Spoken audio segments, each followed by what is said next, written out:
11వ అంతర్జాతీయ యోగా దినోత్సవం ప్రతి సంవత్సరం జూన్ 21న జరుపుకుంటారు. దానిలో భాగంగా ఈరోజు యోగాంధ్ర అనే కార్యక్రమంలో చిల్డ్రన్స్ పార్క్ నందు ఏర్పాటు చేసిన యోగా కార్యక్రమంలో మాజీ ఎమ్మెల్సీ మాధవ్ గారు కార్యక్రమంలో పాల్గొని ఈ కార్యక్రమాన్ని ఉద్దేశించి యోగా మిత్రులు, యోగా సాధకులు ఈ కార్యక్రమాన్ని ఈరోజు సహకరించాల్సిందిగా మరి మేము కోరుతున్నాం. ఎక్స్ఎమ్మెల్సీ మాధవ్ గారు ఈ కార్యక్రమ పరిశీలకులుగా వచ్చున్నారు. దయచేసి సహకరించాల్సిందిగా మరి కోరుతున్నాం.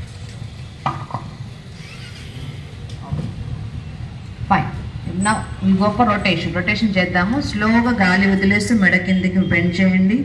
మెడ నొప్పి ఉన్నవాళ్ళు, సర్వైకల్ పెయిన్ ఉన్నవాళ్ళు చేయకూడదు. గాలిని పీలుస్తూ మీ కుడి వైపు నుంచి మెడను పైకి స్ట్రెచ్ చేయండి. మళ్ళీ గాలి వదిలేస్తూ ఎడమ వైపు నుంచి కిందకి తీసుకురావాలి. నిదానంగా స్లోగా విత్ బ్రెత్ అవేర్నెస్తో చేయాలి. Inhale right up, exhale right down. Breathe in, గాలి పీలుస్తూ మెడ పైకి, బ్రీత్ అవుట్, గాలి వదిలేస్తూ కిందకి. స్లోగా కళ్ళు తిరుగుతూ హ్యాండ్స్ డౌన్ చేయండి.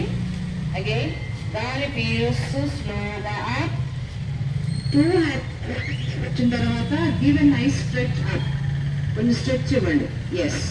మళ్ళీ ఎక్సేల్ చేస్తూ గాలి వదిలేస్తూ hands, put your hands down. Fine. ఇప్పుడు మనం షోల్డర్ రొటేషన్ చేద్దాము. షోల్డర్ జాయింట్, షోల్డర్స్ లెవెల్ గా టోస్ డైరెక్షన్ రాసనం. బట్ నీ పెయిన్స్ ఉన్న వాళ్ళు, వెరికోస్ వెయిన్స్ ఉన్న వాళ్ళు, కాఫ్ మజిల్ స్వెల్లింగ్స్ ఉన్న వాళ్ళు దీన్ని అవాయిడ్ చేయాలి. వీళ్ళు ఇంట్లో పిల్లో సపోర్ట్తో చేసుకోవచ్చు. ఇప్పుడు ఈ వజ్రాసనంలో నుంచి మోకాల మీద నించోండి. మోకాల మీద మీ 2 మోకాల మధ్యలో షోల్డర్ లెవెల్ డిస్టెన్స్లో కొంచెం స్ప్రెడ్ చేసి ఉంచండి. ఫైన్. ఇప్పుడు మనం చెప్పి ఆలోచన, ఇవన్నీ కూడా ఒక అద్భుతం, అనితర సాధ్యం. ఆ విధంగా మనం స్వాగతం పలకాలనుకున్న తీరు ఏదైతుందో నరేంద్ర మోడీ గారు కూడా చాలా ఆనందపడి, చంద్రబాబు నాయుడు గారు, నరేంద్ర మోడీ గారు ఇద్దరు కూడా యోగ సాధకులు. కానీ యోగ యొక్క విలువ తెలిసిన వ్యక్తులుగా మనందరి చేత, ప్రజలందరి చేత ఇది చేయించాలనే సంకల్పంతో ఈరోజు రాష్ట్ర వ్యాప్తంగా యోగాంధ్ర అనే ఒక నినాదంతో అందరి చేత యోగా చేయించే కార్యక్రమం చేస్తున్నారు. మనందరం కూడా జూన్ 21 యొక్క ప్రాసెస్ మనందరికీ తెలుసుంటుంది.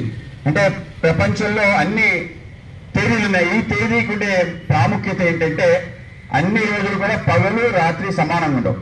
పగలు రాత్రి సమానంగా ఉండే ఏకైక రోజు జూన్ 21. ఆ రోజు కానీ మన సాధన చేస్తే కేవలం ఇక్కడనే కాదు, ప్రపంచవ్యాప్తంగా అందరూ మానవాళి కలిసి ఏకోన్ముఖంగా మనం ఆలోచన చేసి మనం ధ్యానం చేస్తే అద్భుతాలు సిద్ధిస్తాయని చెప్పి మన అభిప్రాయం ఏంటంటే